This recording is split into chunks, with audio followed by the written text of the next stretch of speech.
আসসালামু আলাইকুম ওয়া রাহমাতুল্লাহি ওয়া বারাকাতুহু। আমি আলোচনা রাখছি শেখ আব্দুর রহিম বিন আবু আহমদ টাঙ্গাইল। আজকে 96তম আলোচনা। আজকের আলোচনার বিষয় হলো উত্তরাধিকারী বা ওয়ারিসের আলোচনা। সূরা বাকারা 180 নম্বর আয়াতের বিধান বাতিল রহিত করা হয়েছে।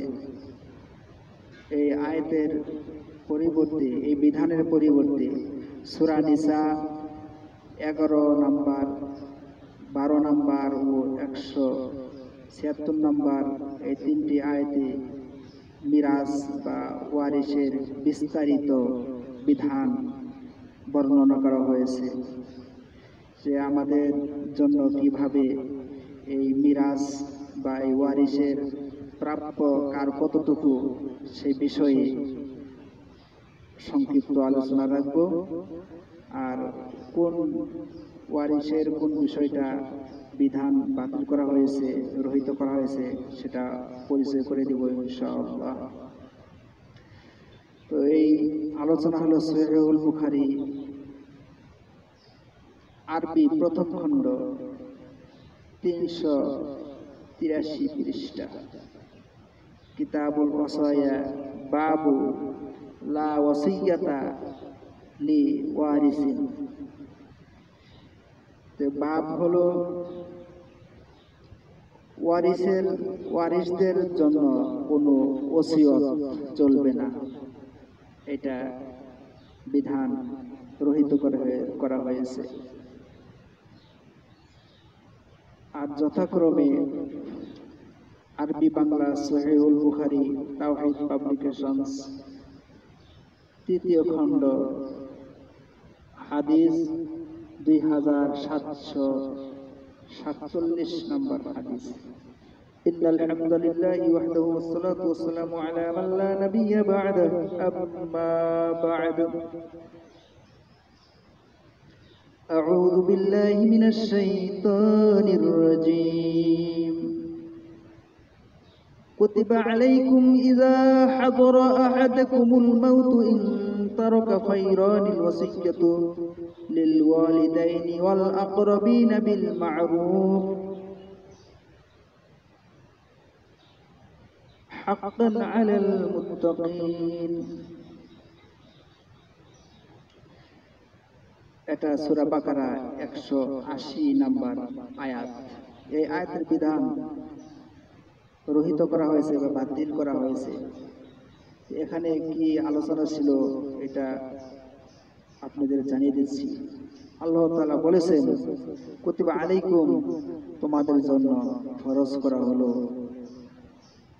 ইযা হাযারা আহাদাকুমুল মাউতু, যখন তোমাদের ভিতরে কোনো ব্যক্তি মৃত্যুর সম্মুখীন হয়, মৃত্যুর মুখে উপস্থিত হয়, ইন তারাকা খায়রান, যদি ওই মৃত্যুর আগে যদি সে সম্পদ রেখে যায়, ওয়াসিয়াতু লিল ওয়ালিদাইনি, সে যেন সম্পদ ওসিয়ত করে তার পিতামাতার জন্য, ওয়াল আকরাবিন, এবং নিকটতম আত্মীয়র জন্য যেন ওসিয়ত করে।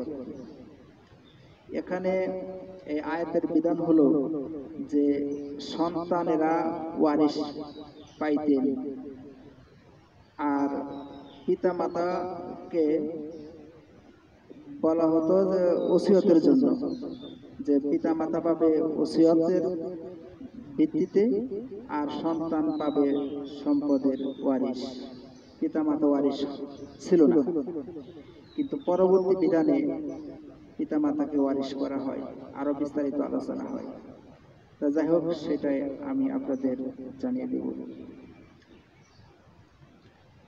حدثنا محمد بن يوسف عن ورقاء عن ابن أبي نجيح عن عطاء عن ابن عباس قال ইবনে আব্বাস রাদিয়াল্লাহু তাআলা আনহু হতে বর্ণিত, তিনি বলেন, কানাল মালু লিল ওয়ালাদি কানাল মালু লিল ওয়ালাদি, উত্তরাধিকারী হিসেবে সম্পদ পেত সন্তান। ওয়া কানাতিল ওয়াসিয়াতু লিল ওয়ালিদাইনি, আর পিতামাতার জন্য ছিল ওসিয়ত। ফানাসাখাল্লাহু মিন যালিকা মা আহাব্বা, অতঃপর আল্লাহ তাআলা তার পছন্দ মতো এই বিধান বাতিল করলেন, রহিত করলেন। ফাজআলা লিয-যাকারি মিসলা হাজ্জিল উনসাইন, একজন ছেলের অংশ করে দিলেন দুইজন মেয়ের সমতুল্য। ওয়াজআলা লিল আবওয়ানি লিকুল্লি ওয়াহিদিন মিনহুমাস সুদুস, আর পিতামাতার জন্য অংশ নির্ধারণ করে দিলেন 1/6, অর্থাৎ 6 ভাগের 1 ভাগ। ওয়াজআলা লিল মারআতি সুমুনা ওয়ার রুবুআ, আর স্ত্রীর জন্য অংশ করা হলো 1/8 ও 1/4, অর্থাৎ তার সন্তান থাকলে তার অংশ হবে 8 ভাগের 1 ভাগ, আর নিঃসন্তান থাকলে হবে 4 ভাগের 1 ভাগ। ওয়ালিজ-জাওজি শাতরা ওয়ার রুবুআ, আর স্বামীর জন্য অংশ হবে অর্ধেক ও 4 এবং 1/4, অর্থাৎ স্বামীর যদি সন্তান থাকে, নিঃসন্তান থাকে, তাহলে সম্পদ অর্ধেক পাবে, আর যদি সন্তান থাকে তাহলে সে ওয়ারিশ পাবে হলো 4 ভাগের 1 ভাগ। সহিহুল বুখারী 2747 নাম্বার হাদিস। তো এখন এই যে বিধান আমাদের জন্য নাযিল করা হলো, মানে বিস্তারিতভাবে এখানে বলা হয়েছে, আউযু বিল্লাহি মিনাশ শাইতানির রাজীম, ইউসিকুমুল্লাহু ফি আওলাদিকুম, আল্লাহ তাআলা আমাদের জন্য নির্দেশ দিচ্ছেন, লিয-যাকারি, আল্লাহ তাআলা তোমাদের জন্য নির্দেশ করছেন, লিয-যাকারি মিসলু হাজ্জিল উনসাইন, একজন ছেলের অংশ হবে 2 জন মেয়ের সমান। তো যাই হোক, এখন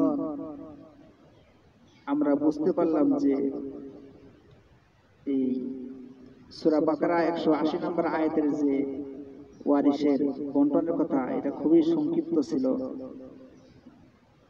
আর এই বিধান আংশিক বাতিল করা হয়েছে, রহিত করা হয়েছে।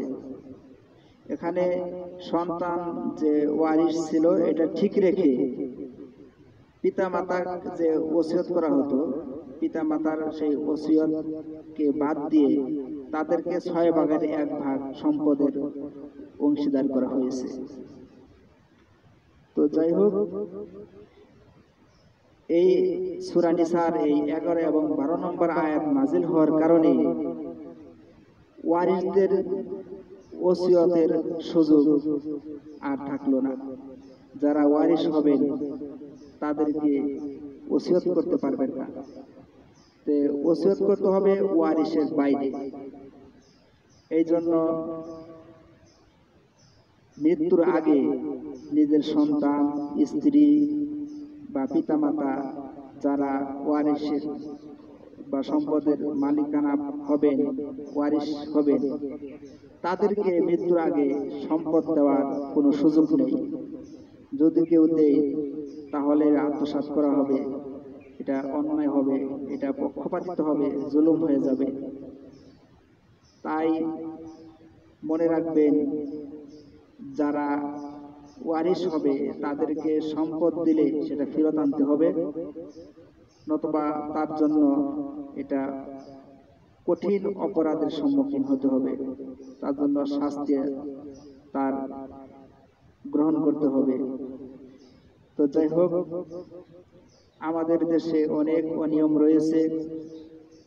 সন্তানদেরকে পিতামাতা, স্ত্রী, এদেরকে তার খুশিমতো সম্পদ দিয়ে দেন মৃত্যুর আগে, এটা অত্যন্ত নিষেধ। এরকম কিছু সুযোগ ছিল পিতামাতাকে দেওয়ার, আত্মীয় স্বজনকে ওসিয়ত করার অনুমতি ছিল। সূরা বাকারা 180 নম্বর আয়াত, যেখানে আল্লাহ তাআলা বলেছিলেন যে